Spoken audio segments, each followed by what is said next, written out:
So you saw the title. This video is going to be about supplements. People always ask me what supplements I take. For some reason, a lot of people believe your results are pretty much based on supplements. So I'm basically going to talk to you guys about what supplements you should take, why you should take them, and which ones you want to avoid. Well, actually, I guess you should just avoid the ones I don't talk about, because I only take the stuff that's essential. So the first supplement you want to get, in all honesty, is a multivitamin. Nobody eats a perfect diet. Most of us don't eat enough vegetables. We don't eat enough fruits. We don't get enough vitamins and minerals in our diet on a day-to-day basis. So taking a multivitamin kind of ensures that you're filling in the nutritional gaps that you're missing. So unless you track everything you eat, you make sure you eat one serving of vegetables, one serving of carrots, blah, blah, you're not going to be able to get everything you need out of your diet. So taking a multivitamin is a really good idea.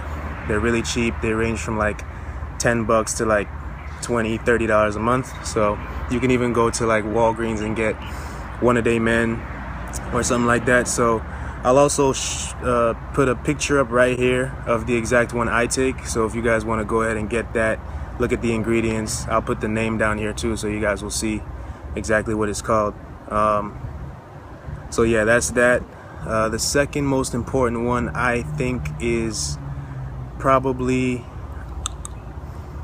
fish oil. Fish oil is really good for joint health. I plan on living a long, healthy life, hopefully, if God willing. So fish oil is really good for joint health. Like I said, it's really good for brain health. The way you want to buy fish oil is to look on the back and look for the EPA and DHA.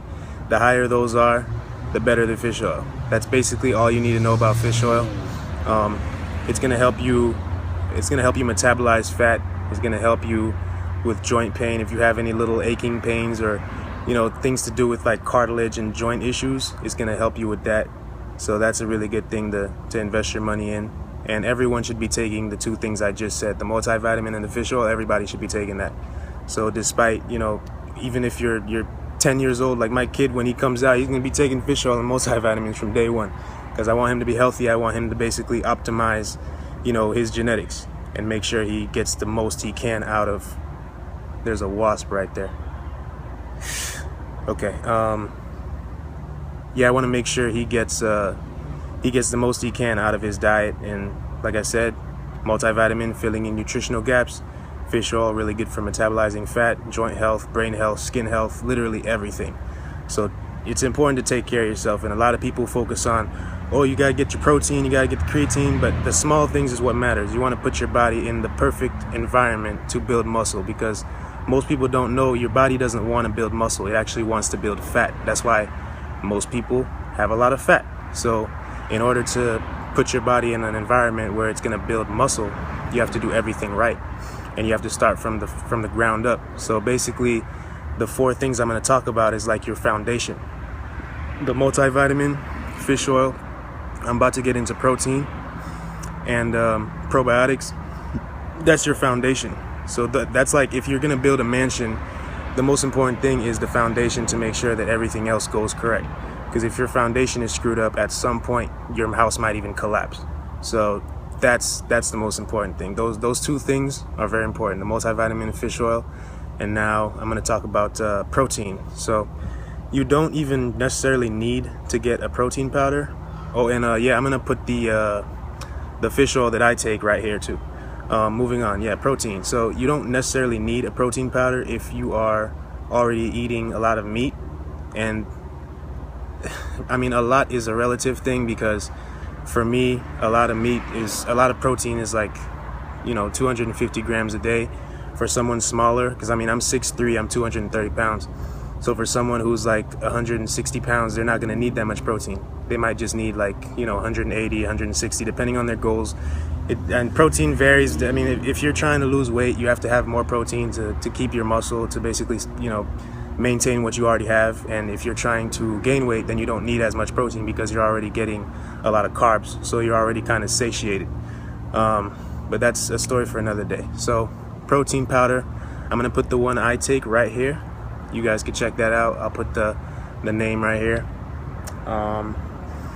you don't really need it if you eat chicken. I mean, it's basically the protein powder is the same exact thing as chicken breast. It's just really lean. So the benefit to having a protein powder rather than having, let's say, drumsticks is drumsticks has, for every 20 grams of protein, drumsticks has about 10 grams of fat. And in the protein powder, for every 20 grams of protein, there's only like 1 or 2 grams of fat. So it helps you to be able to, kind of get pure protein rather than most meats, how they have, like steak has a lot of fat. So most meats have a lot of fat to go along with the protein. So the protein supplement helps you to get the protein in without all the fat and the carbs and all that stuff that comes with the other meat. So that's that for protein. Probiotics, I also take that. I'll put the one I take right here again. That's really good for digestive health. It's really good for helping you absorb all the nutrients from your food that your body needs, and it helps you to get rid of all the waste that your body doesn't need. So if let's say you eat a meal and you take probiotics daily, you're gonna absorb more good stuff from that meal than someone who doesn't. And you're also going to you're gonna give off as waste more of the bad stuff from that meal. So you're getting the most out of every meal you take, and it's gonna help to put the good bacteria in your stomach to help fight off the bad bacteria. So your gut health is gonna be a lot better, and your immune system is gonna be optimized. Creatine. I had a friend of mine tell me that creatine is just like steroids. I don't know if he's watching this video. That's retarded. So yeah, that's wrong as shit. Creatine is pretty much just going to put your muscles in a basically a really good environment to build more muscle. So a lot of people, when they take creatine, they'll gain like 5 pounds. That's just because of the water weight. So it's gonna help with ATP. It's gonna help to fill out your muscles. They're gonna look a little bit fuller. They're gonna feel a little bit fuller. You're gonna retain a lot more water in your muscles. So obviously water is always a good thing. The more water you have in your muscles, the better chances you have of basically building muscle.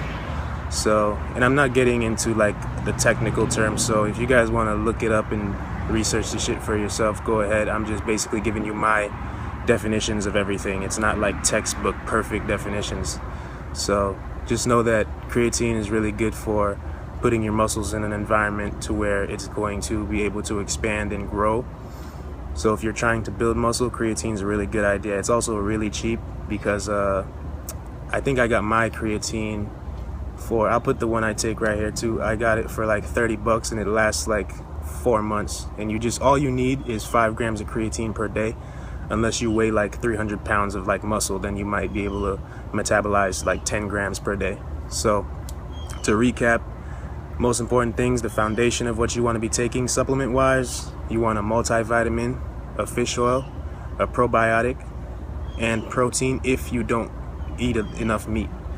So you can always, the protein is kind of, everything else you take every day except for the protein. The protein is kind of based on basically like your diet. So if you eat a lot of meat, you don't have to take protein every day. If you go one day without eating any meat or without getting a lot of protein in your diet, then you would implement a protein shake, or you would take, a couple scoops of protein after your workout. And it's really good because the protein shakes or the protein powders are really fast digesting, so as soon as you take it, it kind of goes straight to your muscles. So that's that. So yeah, those are the supplements I take. And disclaimer, the supplements are not gonna give you big muscles.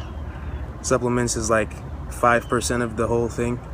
Nutrition is like 80% of the whole thing, and working out is the other whatever percent, for all you math people out there. I don't know, but yeah, the main thing is nutrition, and then understanding how to exercise, how to work out, how to train hard, and then supplements is just to supplement both of those other things. So protein powder is not going to give you muscles. Multivitamins are not going to give you muscles. Creatines are not going to give you muscles. They're not going to help you lose weight. It's going to be your diet and your nutrition and your hard work and dedication. So when you see someone that's bigger than you, Don't ask them what protein or what supplements they're taking, because that doesn't matter. The reason they're bigger than you, the reason they're stronger than you, is because they work harder than you. So stop discrediting people and saying that supplements is the reason why they look the way they look. It's not supplements. You can take supplements, you can go and take the same exact stuff I take, and if you don't work as hard as me, and if you don't dedicate yourself as much as me, you won't look better than me. And that's just facts.